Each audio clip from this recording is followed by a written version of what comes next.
pledge allegiance to the flag of the United States of America and to the republic for which it stands, one nation, under God, indivisible, with liberty and justice for all.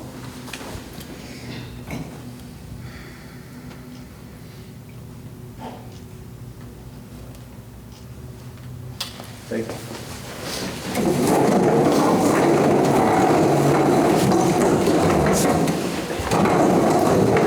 We're going to divert from the agenda to allow Tony Blackwell to speak about the insurance coverage. I had sent an email to each of the board members last week regarding this, so I think the bigger problem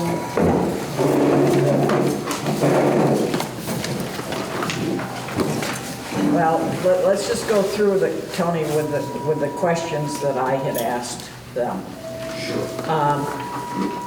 Do we want to increase the property deductible from $1,000 to $2,500? It would save roughly $700 a year. I was kind of undecided on that. Amy says that we really don't have any claims to speak of on property. We haven't in a while. Not that it's never happened, but we haven't in a while. Charlie kind of, you had thought maybe we could increase that. So we need to decide on that. How do the others feel about that? Increase it to 2,500? Yep. Okay, so we got that one. The next one, to increase the apparatus deductible from $1,000 to $2,500 would save $810.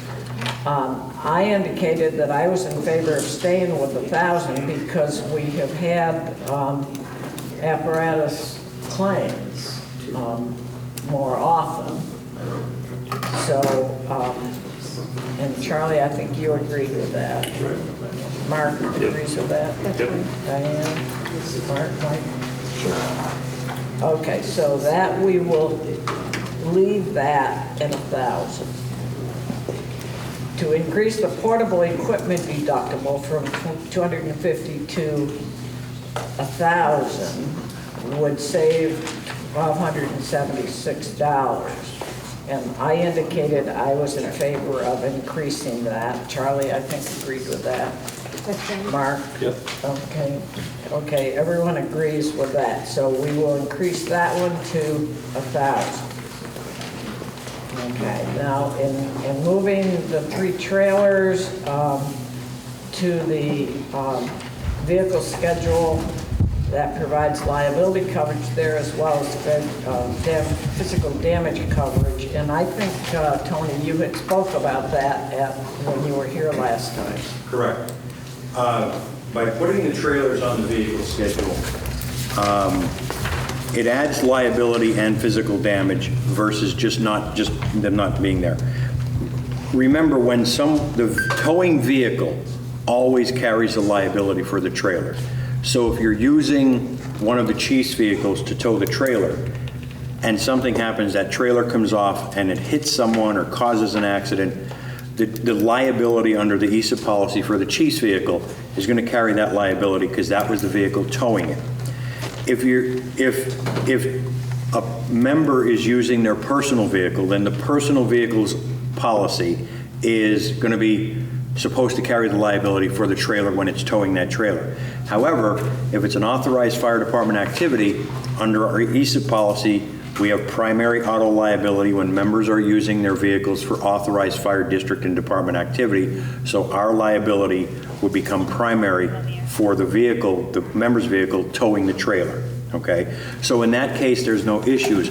But, you know, let's say it's a boat trailer or it's one of those safety trailers or whatever the trailer is. When it's parked and someone is on it doing work, if it's a non-member, they slip and fall off, there's liability. And with it not being on the vehicle schedule, it creates a gap in insurance coverage for you.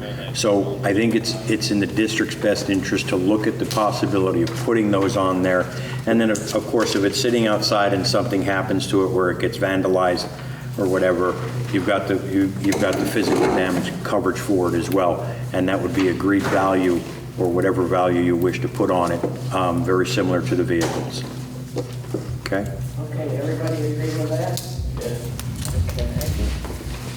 The next was to increase the blanket bond to $4 million, and that was an additional $63.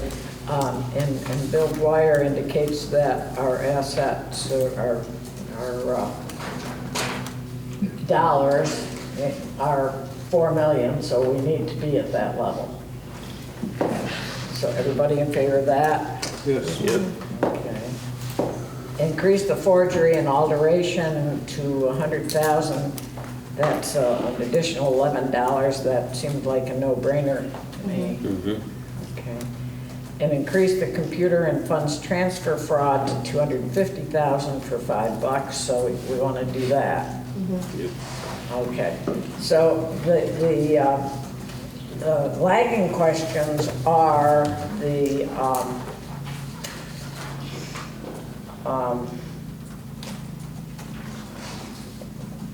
truck 2 and the new engine 11.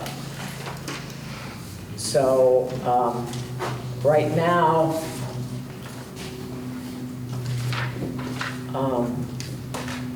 truck 2, the Sutphen truck 2, is at guaranteed replacement value. Tell us what that's going to do for us. Truck 2 and the new Spartan are both insured under guaranteed replacement cost coverage. The rest of your vehicles are insured under agreed value coverage. A little bit different coverage, great coverage, especially with the cost of fire trucks today. Vehicles 5 years and newer qualify for guaranteed replacement cost coverage under the ESIP policy. So we put those 2 new vehicles on GRC coverage. Truck 2 was purchased at a certain dollar amount. And I use truck 2 as an example. We take the bill of sale and we put it on the policy for the guaranteed replacement cost. And then there's no initial cost to do that. But what we do is we increase the value every year 3% to cover the inflationary cost of that. And that happens for 5 years. And then when the vehicle becomes 6 years old, it comes off of guaranteed replacement cost and it goes on for agreed value coverage like all of your other vehicles. And I know we've covered that before. But under the guaranteed replacement cost, if you remember me saying, for us, a total loss is when the vehicle damage reaches 75% to agreed value. That's still the same with guaranteed replacement cost. When you reach 75% damage to agreed value, it's a total loss. With the guaranteed replacement cost, however, if the district says we're replacing that aerial with another aerial, brand new, same specification as what we've just lost, then we guarantee the replacement of that vehicle, even if it's more than the $1.3, $1.4 million value listed in the policy. And I know Kit had used a $2 million value to purchase a new aerial truck because that's what they're going for nowadays, about $2.1, $2.2 million, depending on the number of bells and whistles you have. So under guaranteed replacement cost, let's say something catastrophic happens to the aerial and it's a total loss. We reach that 75%. And 75% of the $1.398 million comes out to just under $1,050,000, okay? So keep that in mind for a moment. So we have a catastrophic loss and the vehicle damage reaches that $1,050,000. It's a total loss. You go out and you spec that new vehicle, the new Sutphen aerial, meeting all modern standards as of today, and that now costs $2.2 million. We're gonna settle that claim for the brand new truck of $2.2 million under guaranteed replacement cost, okay? Now let's take a look at that if we just use agreed value coverage. So you've got the aerial that you purchased for $1.3 million, Now you need to insure it for $2 million because that's the cost of aerial trucks. So you increase the value to $2 million. You've now increased that 75% to $1.5 million. And if you don't reach that $1.5 million, it's not a total loss. If the damage estimate doesn't reach $1.5 million, 75%, it's not a total loss. So then we're going to fix it, we're going to repair it, okay? So by increasing the agreed value, coming off of GRC to agreed value, you increase the value, you increase the 75%. And then, obviously, we're only going to insure it up to the value you insure it for under agreed value coverage. So if you insure it for $2 million, but the new one costs $2.25, you've got to come up with the $250,000 or 200, whatever it is, over the $2 million, okay? So we've got to go through that like we do all the other vehicles to make sure you're comfortable with the agreed values, because if you have a catastrophic loss, you want to make sure you're made whole again. Essentially, with the guaranteed replacement cost, for 5 years, or till that vehicle is 5 years or 6 years old, it takes the worry out of you having to figure out how much a new fire truck costs if you have a catastrophic loss with those vehicles, because the guaranteed replacement cost is going to give you the option of replacing that brand new same spec and us paying whatever it costs to do that. Now, but again, it's your choice. We will increase the value of the vehicle, the insured value of the vehicle, to guarantee the replacement of that vehicle. But let's say the district decides we don't want another aerial truck, or we don't need a brand new aerial truck, we're gonna buy a used one, and we can get a used one for $600,000, $700,000. If that's what you want to replace that vehicle with under the guaranteed replacement cost, then we'll settle the claim for $600,000 or $700,000 for you to replace that vehicle. And obviously, if you don't reach that 75% damage to agreed value, we repair it for the repair cost. But the main thing to remember is when you have that loss, no matter how big or small it is, it's always the district's choice on what you're going to do with that vehicle. Fix it, buy something different, or buy something similar to what you've just lost under the guaranteed replacement cost. And we're going to settle that claim for that. Okay? Who figured that all out? They teach it to me and I regurgitate it, I guess. It is very good coverage. We're the only ones offering guaranteed replacement cost coverage. We started that pre-COVID, and who knew the cost would increase? Costs would go up so much post-COVID. I can pretty much guarantee you, if we had that option to do today, we probably would not have done it. But here we are, and I can assure you I am not aware of any conversation of taking that coverage away at this point. So, and that's the main reason. I know you've got a full agenda. I don't want to take up a lot of your time on insurance, but I wanted to stop by just in case there were any questions on the difference between guaranteed replacement cost and the agreed value. So the two Ford chief cars, they're also correct. replaced. I believe, Amy, correct me if I'm wrong, but I believe anything 5 years or newer now is on guaranteed replacement cost. I believe so, yeah. Okay, so how do we feel about this, folks? Want to go with that? Yep. Leave it as is, leave them on GRC. Yeah. Okay. And in the meantime, there were a few, we talked last time he was here about increasing the Rescue 2 to $250,000. That would be another $77. Increasing the 2012 F-350 would be an additional $67. Increasing 2012, well, let's see, that one is $24. Yeah. So do we want to increase those, or do we want to leave them the way they were? Go with a recommendation to increase them. What's that? I'd go with a recommendation to increase them. How much are they being pulled out of the buildings? I know Rescue 2 was running for a while. I didn't catch that. How much are they running more out of the building? Oh. Or are they decreased Oh, and just sitting there? I don't know. Rescue 2 was running for a while and Squad 2 was getting repaired after it wrecked. Yeah. But I think it's more stationary now.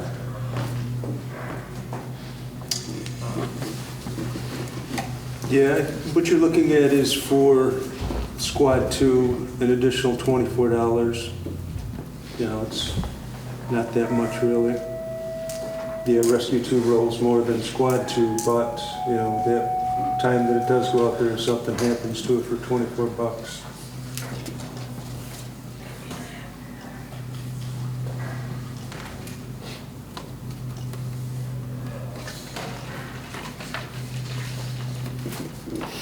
So what do you think? You want to increase or not? I'm fine with increasing it. I'll make the motion then. Oh, okay. Mike makes a motion to increase, and this would be all the ones? All of All them, of yes. them, okay. Mark seconds. All in favor? Okay. So do we have any additional questions for Tony? Because I know he has another meeting to go to. He's in demand. Any more questions? Okay. Thank you very much for taking time out of your busy schedule. Stay cool. You too, Tony, thank you. Okay. So we'll go back to our agenda. The April 15th minutes have been distributed. Is there a motion to approve? Mark makes it, I'll second it. Yep. And then Charlie seconds. All in favor? Aye. Opposed? Carried. Treasurer's report, Bill Dwyer. Okay.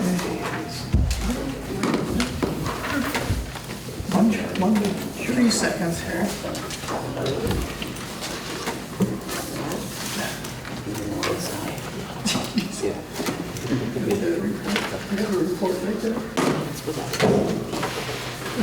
I didn't give myself a report. You ought to have it memorized. Yeah. I don't know. I wouldn't. Class, which is making. Okay, thank you. Okay, we've got 43 district vouchers, 6 credit card vouchers, 2 codes, and no overtime vouchers. And going through my notes, I received the audit from the auditors. Yes?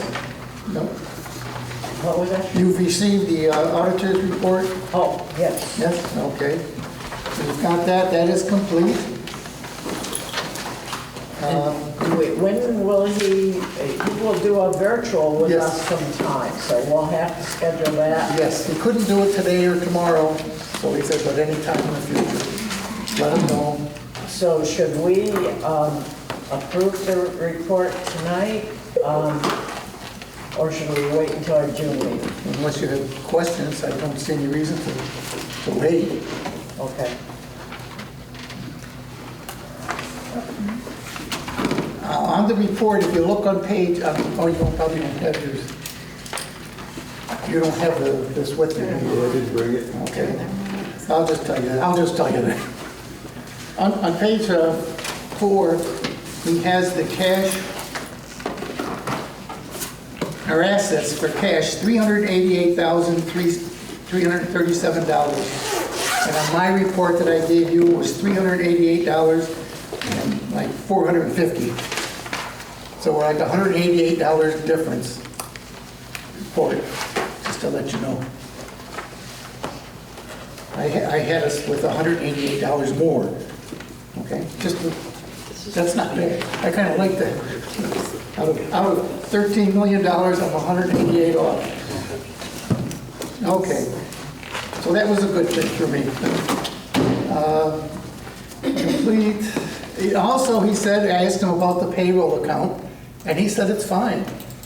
Everything is good with the payroll account, but I was concerned with my bookkeeping with the payroll account, and the bank statements always kind of were off a little bit. He said, no, they're fine. Well, that was good.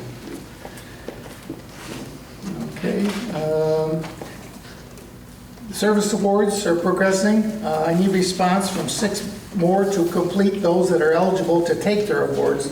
I need 6 more to come in. There's still time, and don't hurry. There's a possibility, if all those take their award, they can, of $38,145 coming out of the Lincoln. And the district will owe for 2023, those that made their points, $43,200. And that's done after the payouts happen, and we put that in.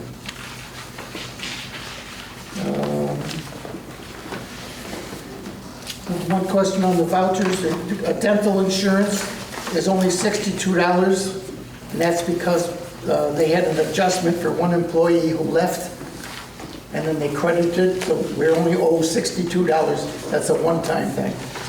It's usually $145 to $200. Okay, so this one.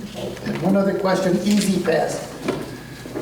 I got an Easy Pass renewal, and they like to have it, a check. If you're going to send a check, they want it to be, they recommend $50 at a time. We're down to $39, but last month we only spent 60 cents in Easy Pass. So I don't know if you want to be able to wait a month. They usually like to have the account at $50, and now ours is at $39. But we only used 60 cents last month. I got the same kind of email for my own one, or same kind of thing, yeah. I didn't put that in tonight's vouchers because unless we know we're going to do a lot of traveling this month or next month. Well, just hold it for next month. Yeah, Good, oh, yeah. it's better us holding it than them. Yes, right, that's right. Okay, so that's fine. June 15th, we have an interest payment due, $2,441. And the bank statements are Charlie gets, and he's already finished now. So, thank you. And I think that's, nope, now on the report. Page 1, top of the page, assets. Page 2 and 3 is the budget versus the actual.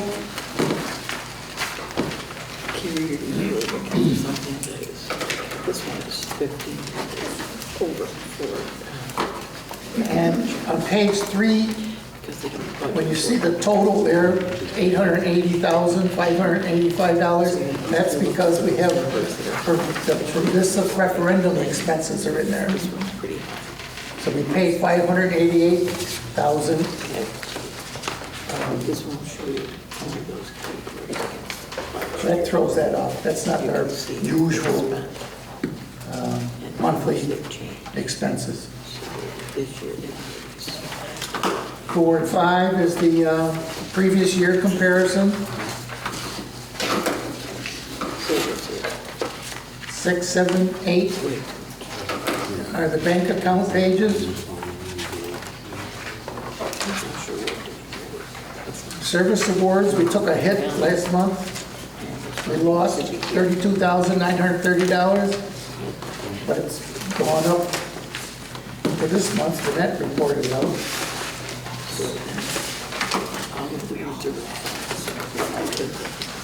Page 10 of the referendum page.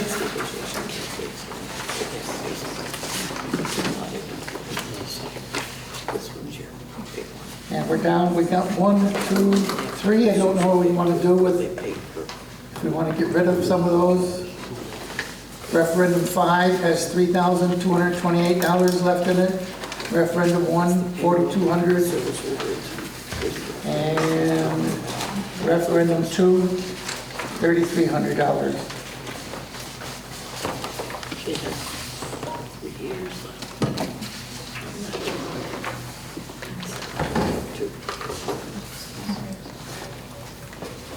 Page 11 is the principal and interest payments. If it's shaded, the number, it means I've paid that one.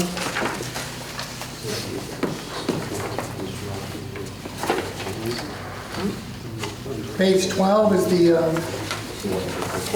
New York class accounts. I wonder, Bill, we've Yep. got $1,470,000 in our general fund money market.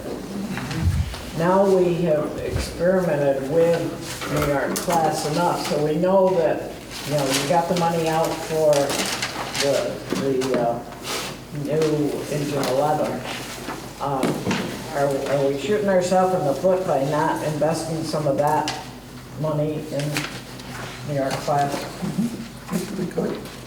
We did it the first time. We wanted to make sure it worked. Right. Before we must let it Yeah. go. I mean, we put the reserve money in, but we didn't put any of our current budget in there. What do the others think about putting, you know, a portion of that in there? I think we should. It looks like it's good interest, you know, it's good. And I think your rates are starting to go down, so. What? So I think your rates are starting to go down, so if you're gonna put it in, I would do it now. Yeah. Well, Well, it's not a CD, the interest Right. rate goes with the Right. economy. Right, but if you wanna wait another couple months, you're at a higher interest rate today. Yeah. So, Yeah. same thing, it's higher. Yeah. So, I mean, you want to put like, you know, 600,000 or 700,000 in there?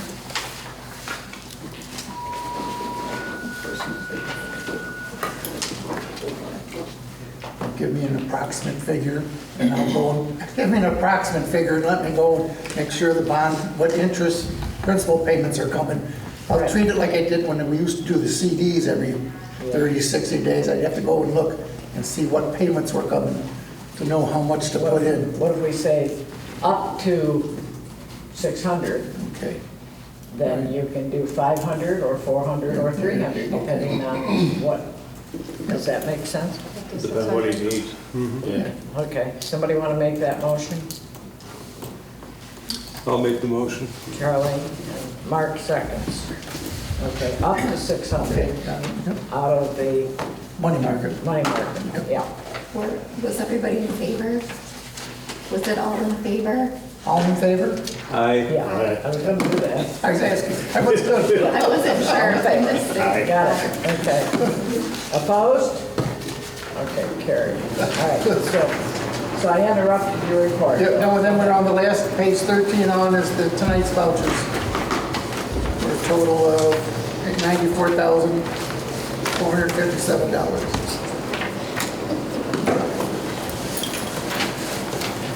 And all I did was, and the codes, we looked at quick, 2 vouchers tonight for $4,200.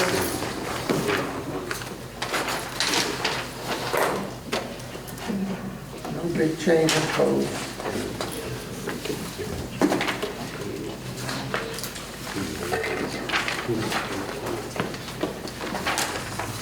And that's all I got.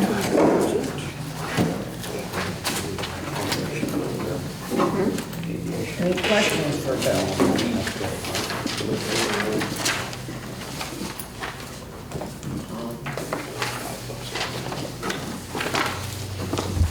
Okay, so we need a motion to approve the vouchers as audited. Mark? And Mike? Sure. All in favor? Aye. Opposed? Carried. Need a motion to approve the treasurer's report. I'll make the motion. Chura and I'll second it. Laprise seconds. All in favor? Aye. Carried. Opposed? Carried. Charlie has done the bank statements evidently, and I don't think we have any permissive referendums to close. Okay, correspondence. Mark Harrison has completed the mandatory commissioner training. I have his certificate. Fire District Affairs was received and distributed. We received a letter from the Fire Department Executive Board requesting approval of a recent bylaws amendment. The amendment changes the special meeting for elections and regular annual meeting for nominations of elections and officers. It changes the wording in the bylaws. It's not a huge change, it's just the way that that's listed in the bylaws. As Bill reported, we received the audit report, and they will be meeting virtually with the auditor, but there were no material weaknesses or anything found in the audit. It was a good audit report. So we have that as well, and that is all I have. Is the bylaws approval, is that on our agenda, or should we deal with that now? I don't think I put it under new business. Okay, so perhaps we should deal with it now so we don't forget it. Does everybody have an opportunity to review the changes? I think it was presented to the membership and read at one meeting, tabled, then brought again, read, and then voted on. Any discussion? Somebody want to make a motion to approve? I'll make the motion. Mark?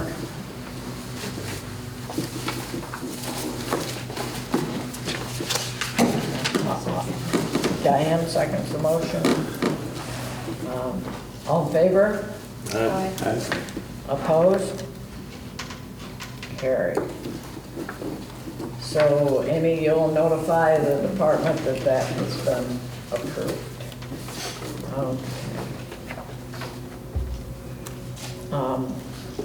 Chief's report, Chief Gleason couldn't be with us this evening. Okay. Amy, Chief Speech is here. Do you want to give his report? He gave me his report, so I can do that.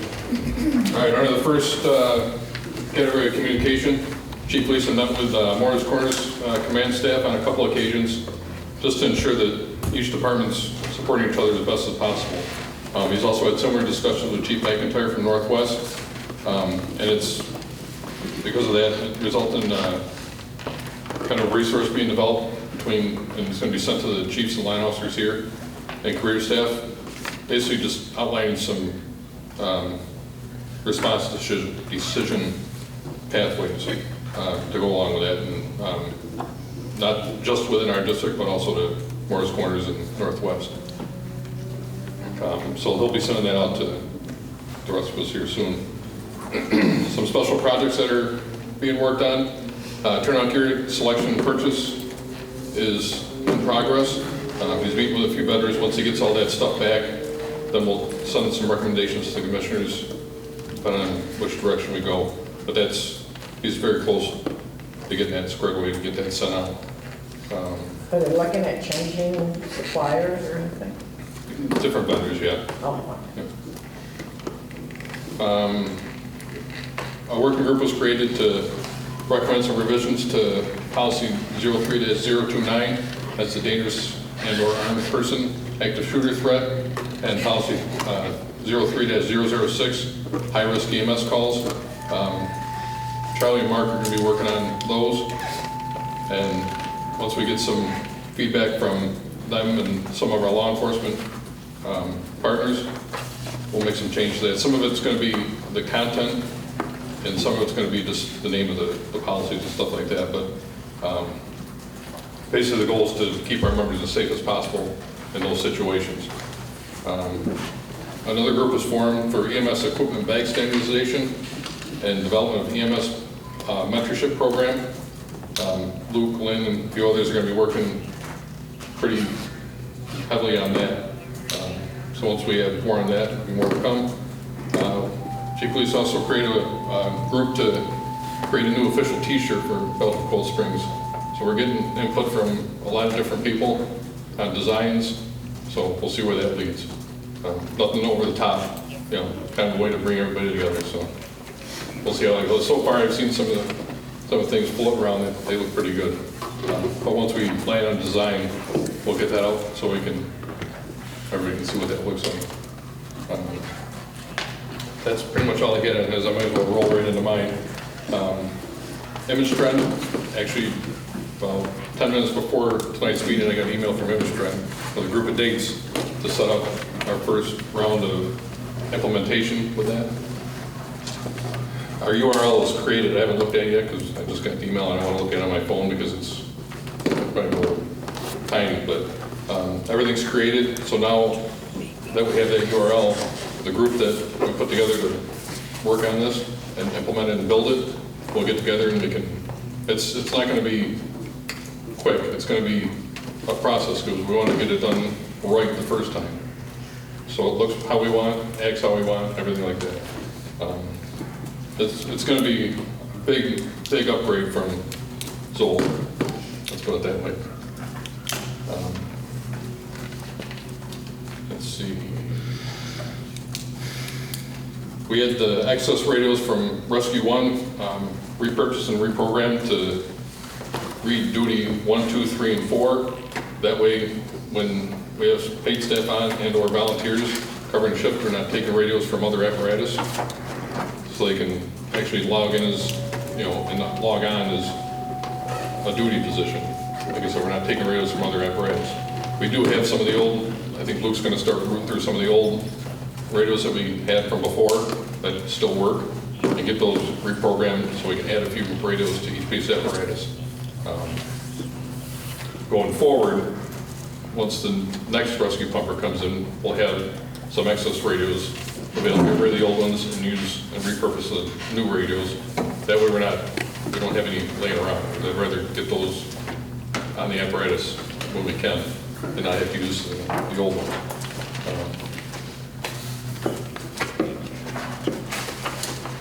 I can't remember, did Chief Gleason said something about time responding? You guys? He sent an email. Okay. So I might as well talk about IAM responding too. So the recommendation for IAM responding was a 3-year contract, not the 5-year. It's about $785 for year 1, then $735 for years 2 and 3. And there's a one-time, I guess, implementation fee of $21.46. I think I'm going to ask for some clarification on that because we've already got it pretty much built. We just need the full version so we can do what we want. So There's an implementation? I thought that was for something else. no, that was, if you look at the 3-year one on the contract, or the first page of the contract.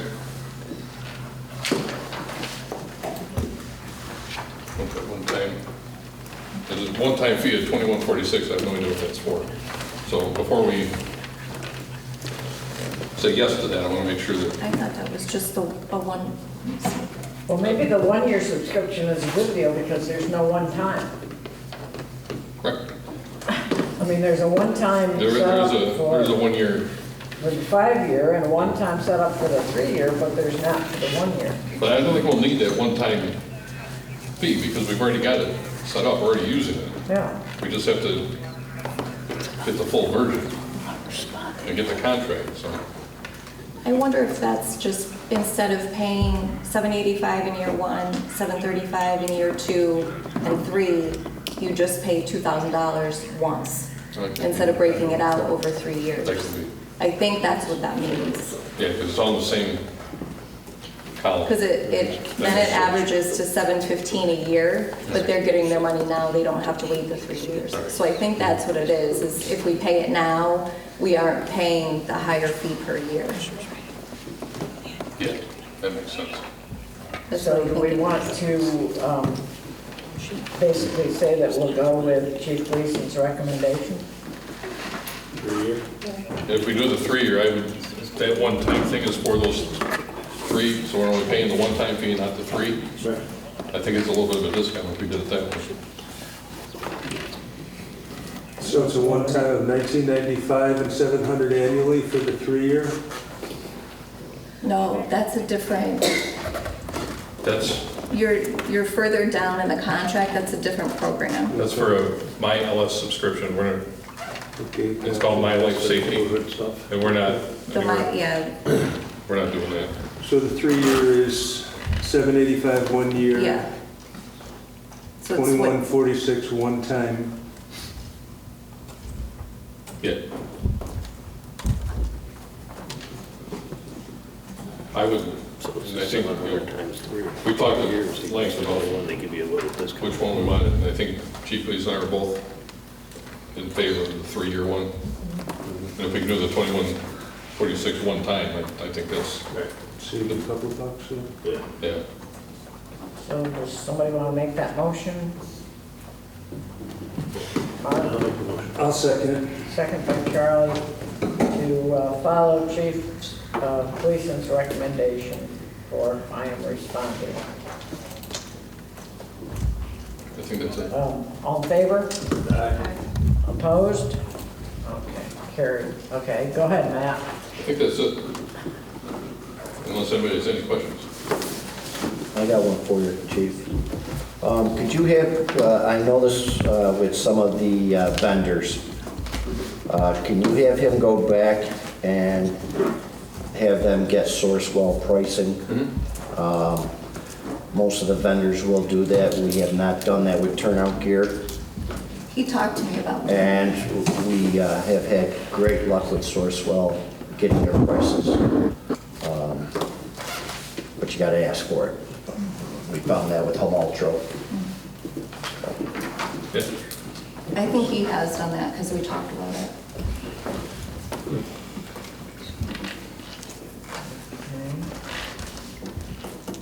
Any more questions for Chief Speech about his report or Chief Gleason's report?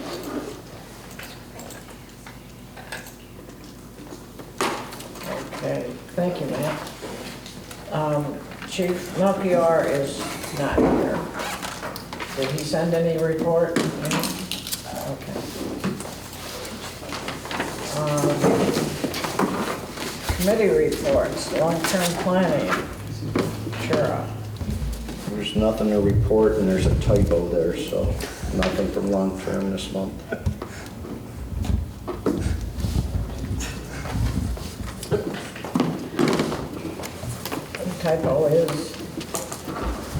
The typo is, Be right there. okay, so, Last month it was there, and it Okay. should still be there. all right. It's a typo, I guess. I would point out that several months ago, I think it was December in 2023, I had sent out an email basically giving the duties of each committee. And under new vehicles, one of the duties was to recommend to the Board of Fire Commissioners the purchase and sale of apparatus and handle the sale of apparatus being replaced or removed from service. So it would appear that that would fall under vehicles. And I think you asked that that be moved to long-term. You don't feel it belongs in? My understanding is that when we started the committee, Commissioner Chura was handling the purchase of Rescue Pumper 1 along with the sale of the 2 vehicles. My part was going to be the purchase of the second with the sale of those 2 vehicles. Clearly, there's a misunderstanding, and rather than keep delaying every month, this needs to be clarified so these vehicles can be sold. So if Commissioner Chura is not going to do that, then I will put it on my plate and get that taken care of. That's where it should be. Okay, so Commissioner Chura is not going to do And that was that. also stated last September and October. So that will go back to new truck committee. Okay? Now, do you need some assistance with I that? would need some assistance, yes. Okay, I will take care of it, though. okay. Thank you. So you'll check with any of us that can help you out. Correct. Okay. So that goes back there. So, new truck committee. Diane, do you have anything? Pending, looking for the sale of the rescue one in engine 21, Okay, all right, but nothing other than that. okay, thank you. License Public Safety, Charlie. Thank you. Saturday, we had our townwide training as far as the logging extrication. Went very well. We had 22 people there, I believe. That's good. 17 people were participating in it, 3 from Belgium, 1 from Seneca River, 2 from Moyers Corners, 2 from Jordan, 5 from Plainville, and then 2 from the town of Oswego.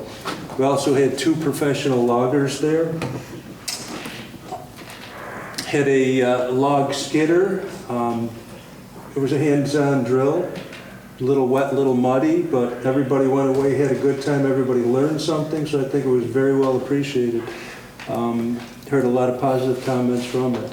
So, the next meeting is going to be tomorrow night. That's going to be at Plainville Station 1, 7 o'clock. And I'll let Mark talk about fire prevention. We'll sneak into that. For the fire prevention at Alden, that went well, I believe. Tomorrow. Yeah, the 21st, sorry. It's going to go well. It's going to go well, with the weather permitting and everything else, absolutely.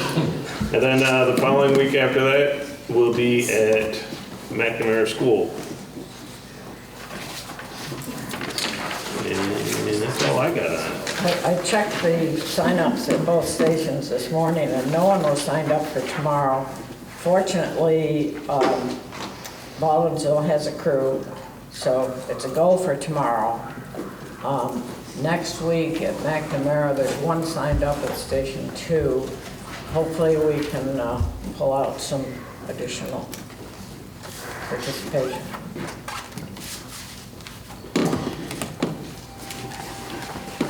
Okay. Next is budget and finance. I have the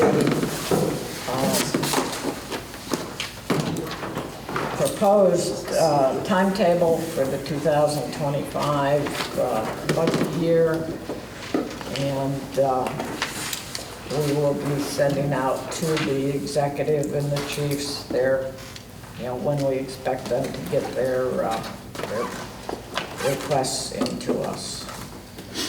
Any questions about that?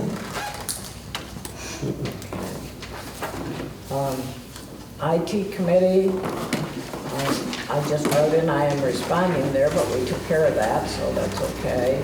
Phone system. We've been working on the phone system for at least 2 years. I think Amy's made some good headway this time.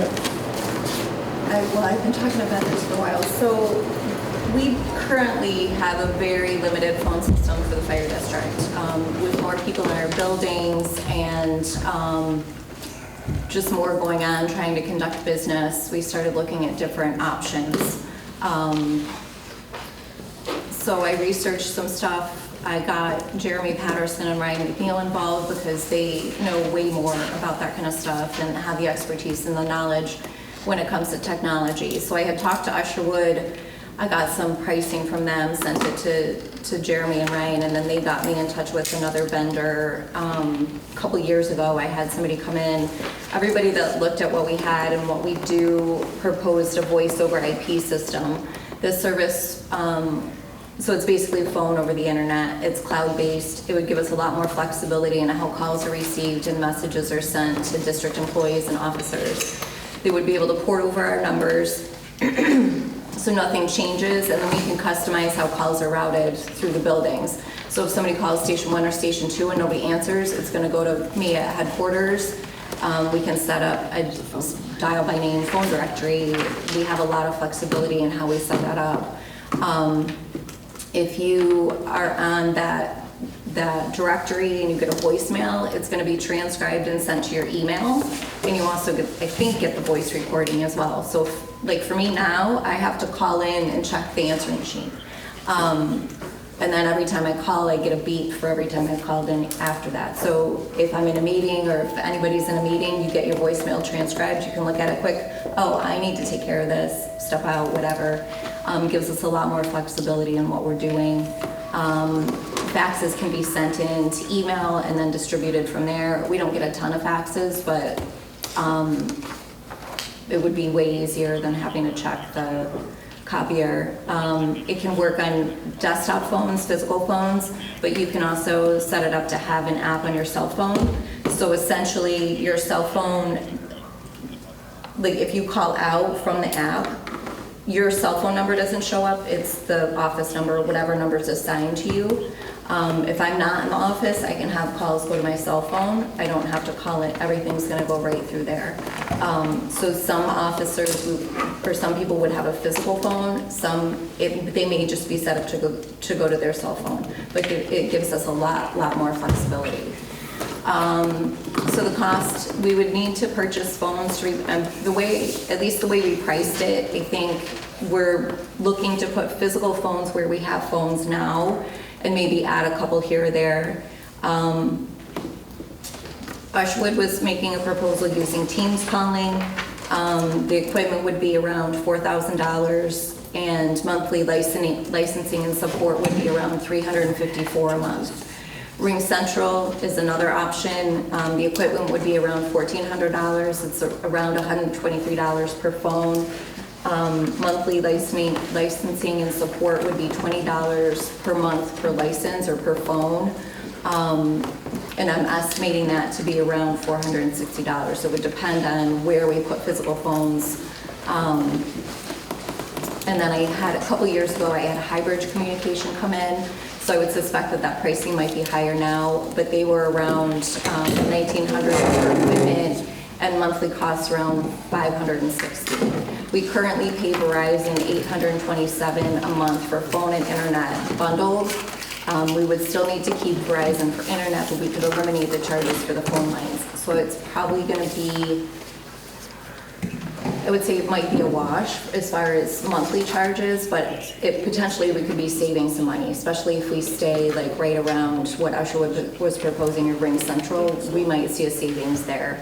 Ryan and Jeremy have both used Ring Central. That was their recommendation. They're very familiar with it.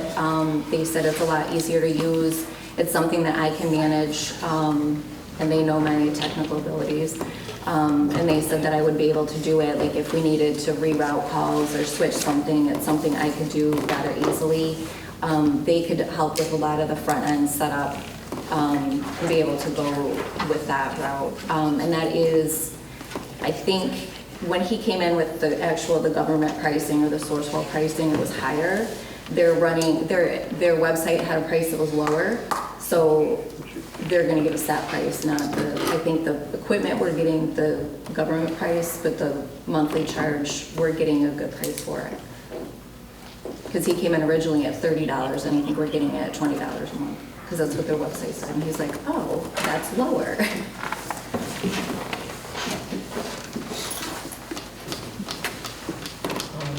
Any questions for Amy?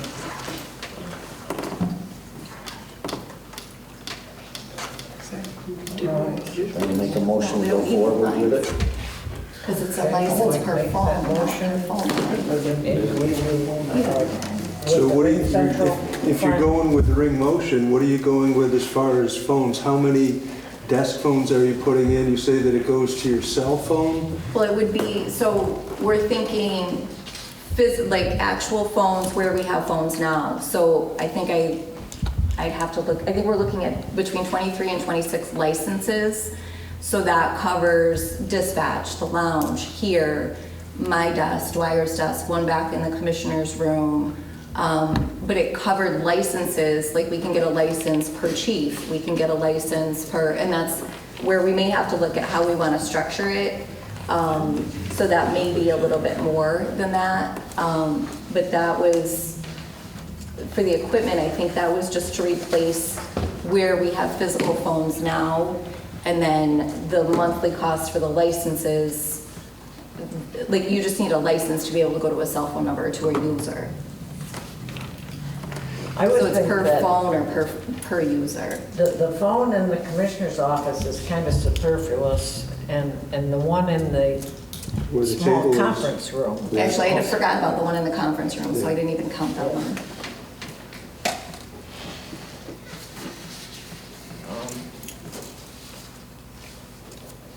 I know. But the one thing to consider, at least with Ring Central, we can also do paging on it. And the paging would have to go through the phone. So if I'm at headquarters, somebody's back in the commissioner's office and you have a phone call, or I need you, or somebody's at the front, I can page and have you come up instead of, or here, I think I can page from the headquarters here. Is somebody at Station 1, can you call headquarters? Or like if you're looking for people, you don't have, and I've seen it happen here, you're walking in circles through the building trying to find somebody, where you could just pick up a phone and page somebody instead of walking in circles trying to find somebody.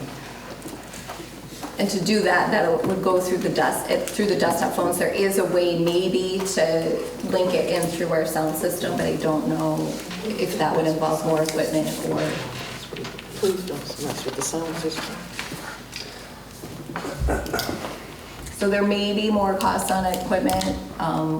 If it's something we wanted to do, I would say maybe go up a little bit more for the approval for the equipment, and once then we would know more, at least around what the monthly cost would be, because it's going to be per person or per license per phone kind of thing.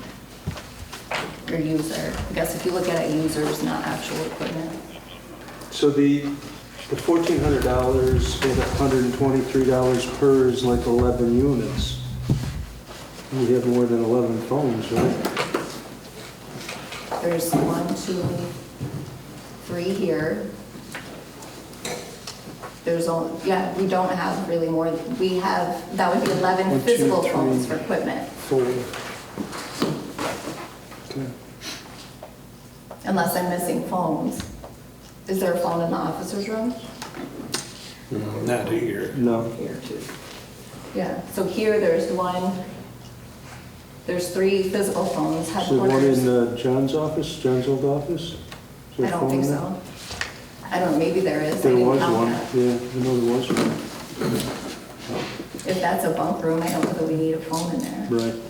And that's where it may be more, maybe, if anything, that would get us started, and then we can add it down the road. Because we can add it at any point, but it would be a phone and a license. But it's still further ahead than we are. Right now, with what Charlie's talking about, I was trying to look for bill sheets. Ring Central is what, 1,400? That's what it says, yeah, approximately Yeah. $1,400. And Bill, And that's why I if said you approximately. could pull up what my IT is, what I balance, I think. We budgeted for it. I know, and I think what I'd like to mention is, we've got more than enough money there in the IT that if we run over on this, if we're missing 4 phones or 5 phones, we're still good because there's Yeah. money there. I would say maybe at most, if you're gonna make a motion, say maybe 2,000, just in case. But I think if we just start with phones where we have them, and then the rest would be considered soft, so it would be a license to a cell phone, not a physical phone Or necessarily. if we look at, if there is one in John's and there is one where the conference room is over there, realistically, do we need them there? Some of Yeah. those Right. we don't need. And you may want to relocate them, Right. Right. Okay. I don't think I counted either of those, to be honest, because I forgot that they're there, because that's how often they get used. Right. So, When they hook these phones up, they gotta be hooked up to an Ethernet cable. So if we don't have an Ethernet where the phone jack is currently now, then we'd have to run. Most of them already have the internet there. And I asked Jeremy about it. I think there's a way to do like the computer here has a Wi-Fi, a wireless Wi-Fi thing. You can do that on a phone as well. But we can also run cables. We have Right, a cable. We just have to run it. You also have poor Wi-Fi in here that just dies.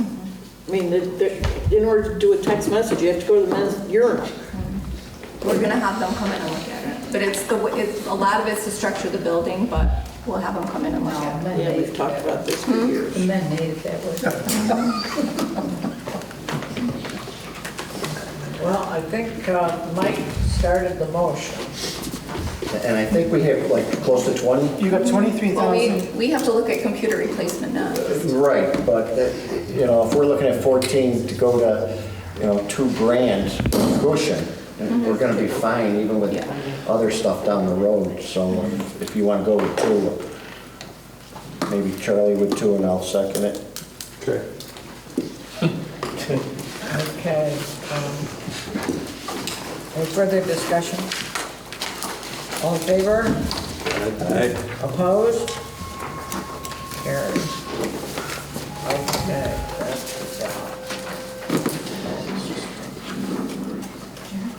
anything more for IT? Not until I get Mike to talk about computers. Oh, if we could, yeah, thank you. Those that have a laptop or have a desktop that they use all the time, I know Amy has most of the numbers. Oh, I have all the numbers. Well, we moved some back here, so do you have the 3 or 4 you want to replace or whatever? Oh, there's more than 3 or 4 we have to replace. We'll bring it back next month, how many we're buying. Yeah, well, we need to meet. That's what I just said. So nothing else on that. So you're gonna come back next month with specifics there, or do you want a Yes. blanket? No, we'll come back. We'll come back. Come back, okay.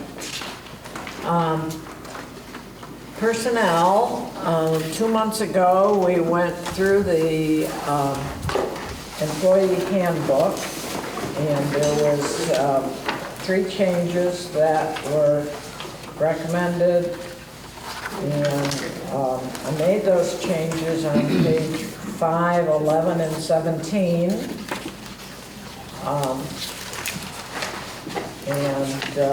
So personnel has approved both those changes.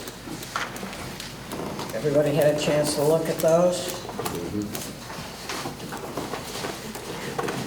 So I'll make the motion that we approve the employee handbook as presented tonight.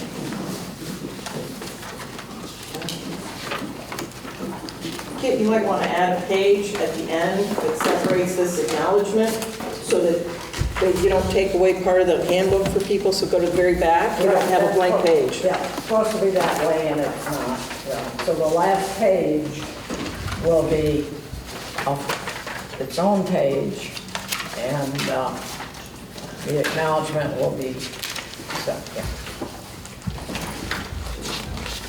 Is there a second? Sure, seconds. Discussion? All in favor? Aye. Opposed? Carried. Truck maintenance. Cheryl? Not much going on there. Most things are up to date. They're working on engine 11. And I just saw Luke's timesheet, something about decals falling off of one of the chief's car, if anybody knows about it.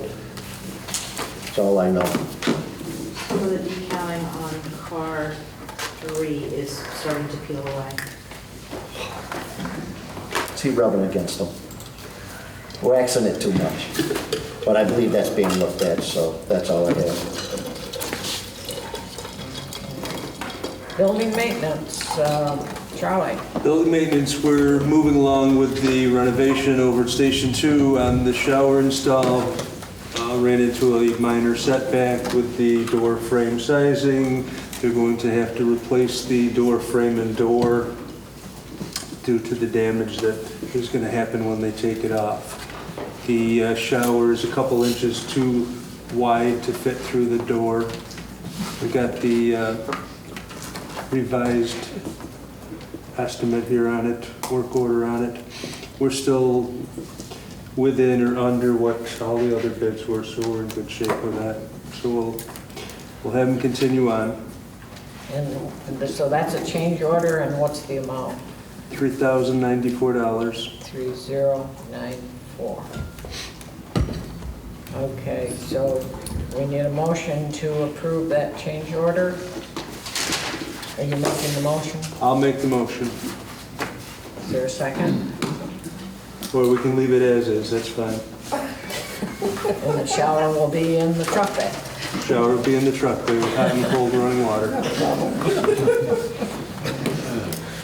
Is there a second? I'll second. Diane seconds the motion. All in favor? Aye. Opposed?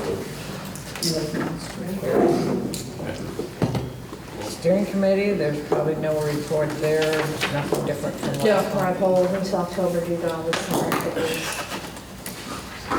Okay, fire prevention, Mark kind of spoke. Yeah, on that. we'll go back to that. So tomorrow it should be good, and next Wednesday. Perfect. Okay. Old business, the membership status review, Charlie. So I met with the chief and the president, and I had numbers from the members for 3 years as their responses and drills and everything that they did or didn't do.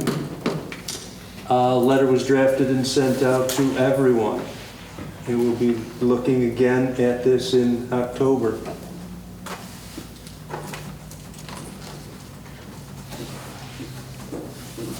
I know in the past, or in the years, one of the stumbling things was, and whether it came from the executive board and they throw it on the commissioners and go back and forth, is with all the good intention of the letters, and it was, very well crafted, there's no bite at the end that you're trying to stop. Do you anticipate something at the end?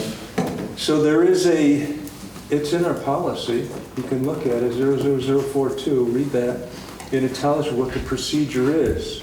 So the bylaws have had it in there, the 45-day letter, that depending on whether you're liked at the time or not liked at the time, you either get a letter or you don't get a letter.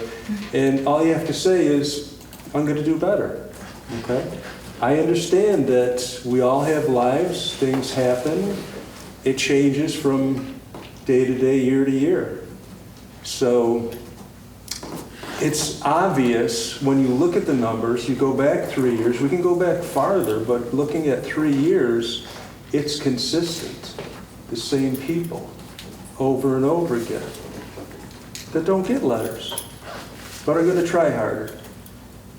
So to answer your question, we're following through with our policy. I brought it up last month. I said, we have a policy. Do we want to rescind the policy or do we want to go ahead with the policy? It was chosen to go ahead with the policy, so that's what we're doing. But the fact is, we were a little late. We were a month late. Because we were We're late. a month late. We gave them an additional month's time. Right, so in October, when it's done on time, then the points in the policy will be enforced. It takes time. It's going to take time, but yes, there's teeth. We don't have teeth yet. We've got gums, but we're working on them. Okay? The goal is not to remove people. We want to retain people. That's our objective. We want to have people here. It's our responsibility that our members are trained. And if they're not making training and they show up and something happens to them, who's at fault?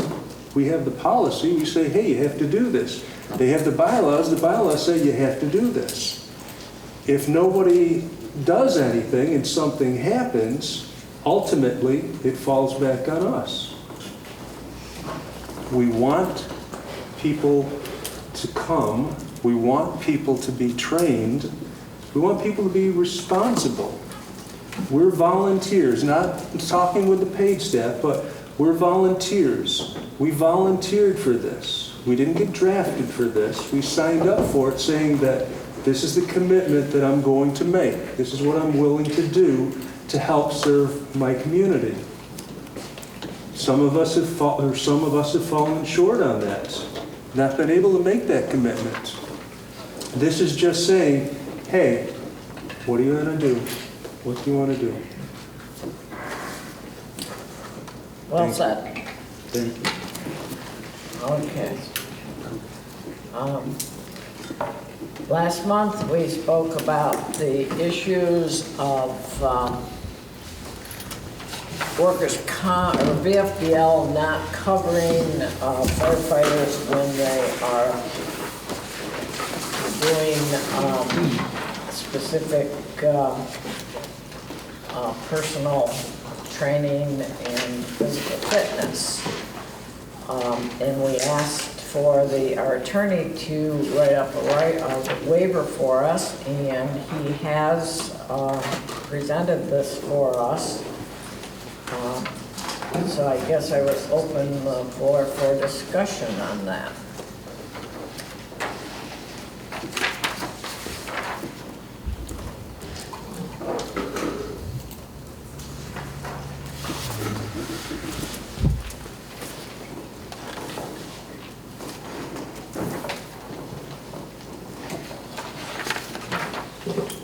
Hazing? Hazing? Why are we using the word hazing? Hazing's illegal. The word hazing in the last paragraph under horseplay, hazing's illegal. It shouldn't even be used as a word. Yeah. Is this exactly what the lawyer came back with, or did he just come back with a section at the back? Did he write this entire thing? Yeah. Some work on his writing.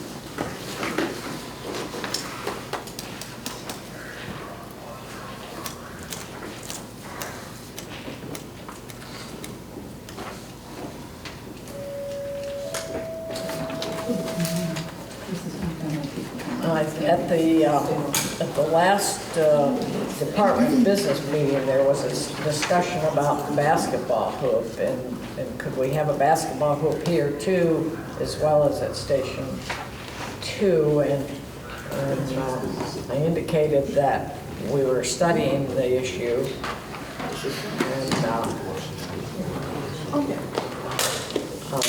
I think there was, I just don't remember for sure. There was a reason why we discontinued the basketball hoop here, and I think it was because of inside. Somebody got injured on it up here. Injured or was it damage to the property inside? I believe it was an injury. What? I believe, if I recall right, it was an injury back here. Oh, no, it was at Station 2. So you got the injury, those got taken down. It was at Palmer. Yeah, that was at Station 2. It was when we had softball, and we would host the team that played against us. We'd come back to our firehouse to eat. Somebody, family member got hurt. That's what I was told. How many years ago was that?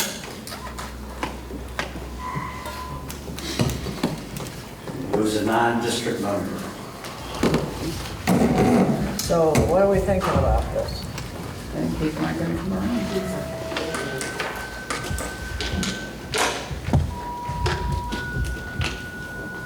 How do we cover people that, non-members, like if somebody comes in and uses the hall and you got basketball court outside or something like that, if they use it?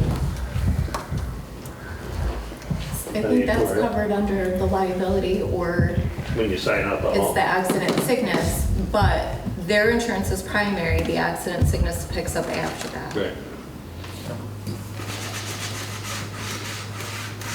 Or they don't use the basketball. We don't, that's not part of the hall then.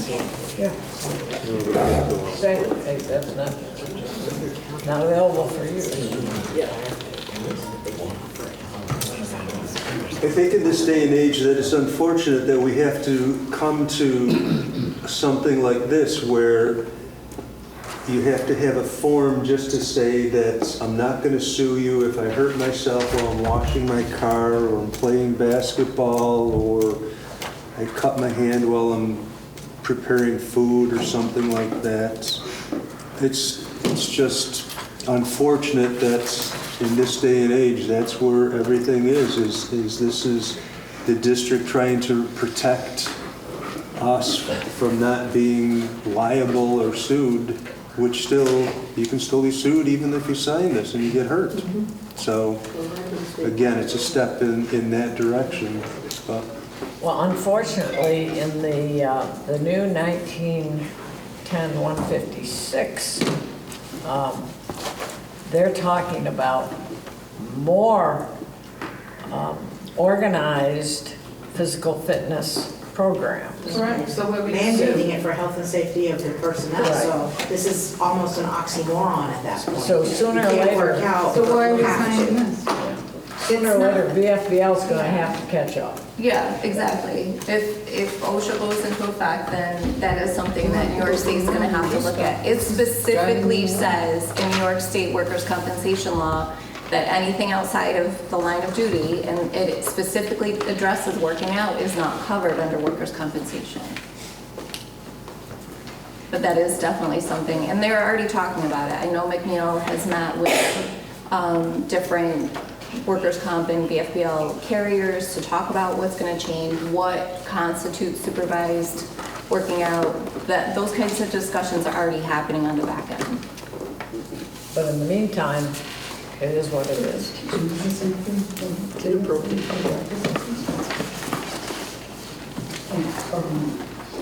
If it's a fundraising event, it's covered. If it's not, if you're just down here making food, it's not covered. But if it's a fundraising event and the department has requested approval from the district, can't just be a fundraising event. It has to be an approved fundraising event. That's, you know.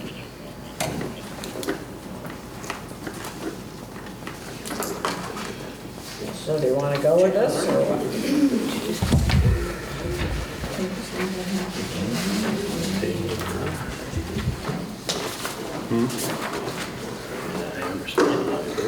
right.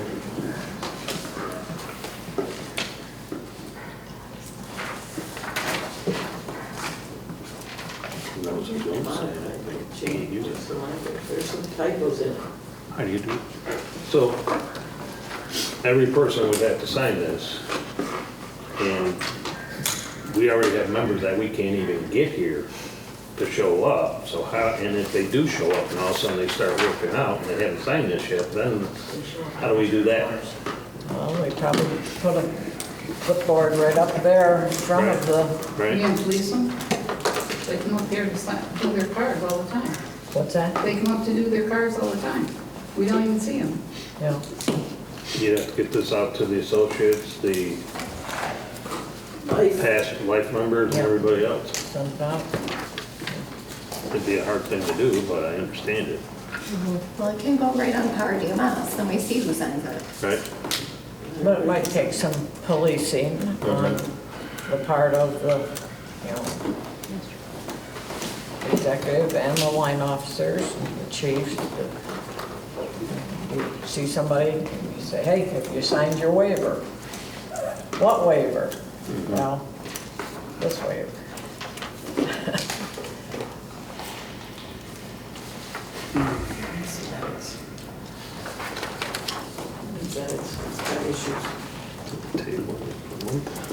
Yeah, let's table it for until next month.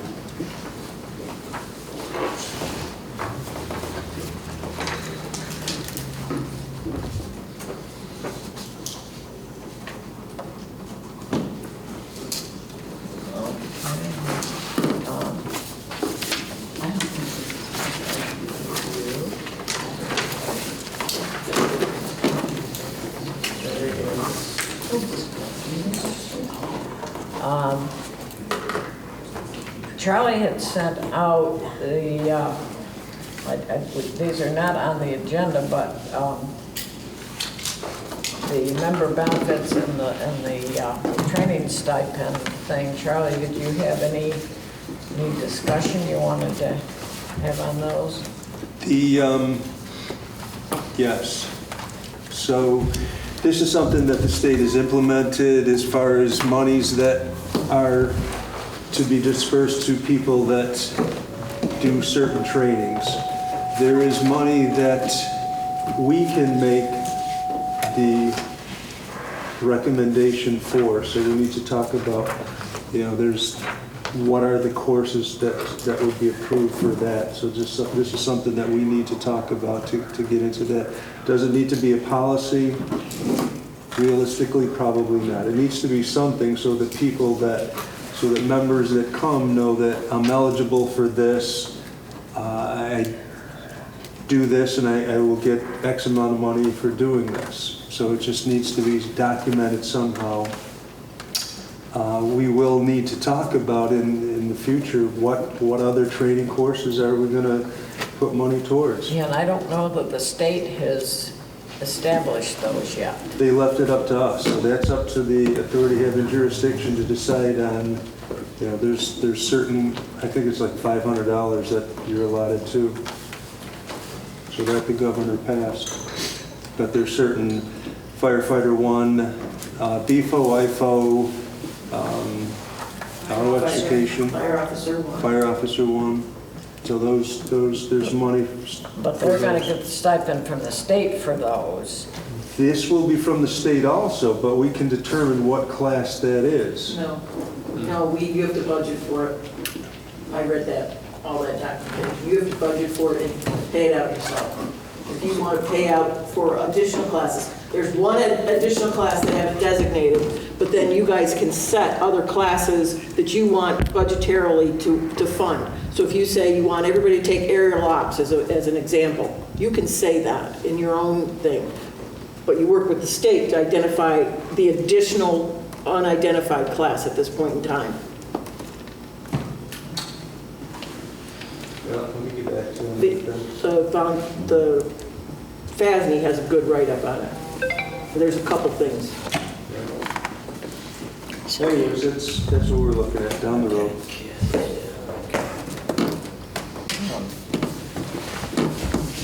So we're going to need to have further discussion on that whole issue.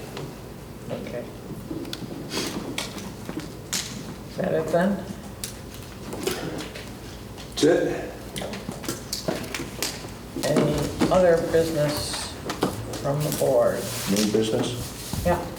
Yeah, just, it seems to be a lot recently, but another shout out for a couple of people here. And they work for us, so if you see them, say whatever you'd like to know. To Captain Brian Felice for an individual citation with the city of Syracuse. Brian Green, Hazmat Response Team, unit citation. Jimmy P. and Mr. Tierney. Outstanding job, guys. Syracuse Firefighter Association Valor Award. You get a chance, you read up what those guys did. Connor Briggs was on the list too. Who? Connor Briggs. He's too new. Oh. I missed that, sorry. This was an EMS. And Connor also, EMS. You guys get a chance, talk to these guys. They did a bang-up job, so, in the last year. That's all I got. Excellent. Good. Thank you, Mike.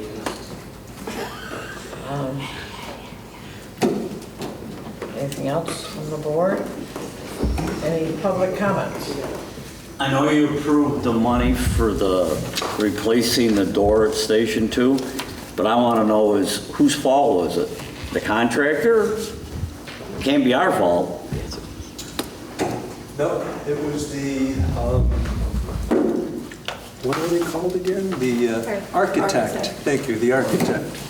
I think the architect should be paying the bill. Not us, taxpayers. I know when I worked with my uncle as a plumber, if we made misquotes on prices, we absorbed the price to a certain extent. This is an architect fault. And that bathroom down there is pre-construction for new construction, not old construction. So somebody didn't measure right, that's not our fault. That's taxpayers' money going for nothing.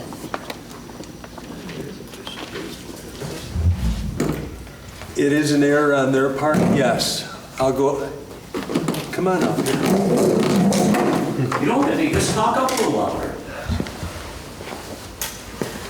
Yes, there was an error made. When they spec'd it out, they gave the measurements, they special ordered the shower.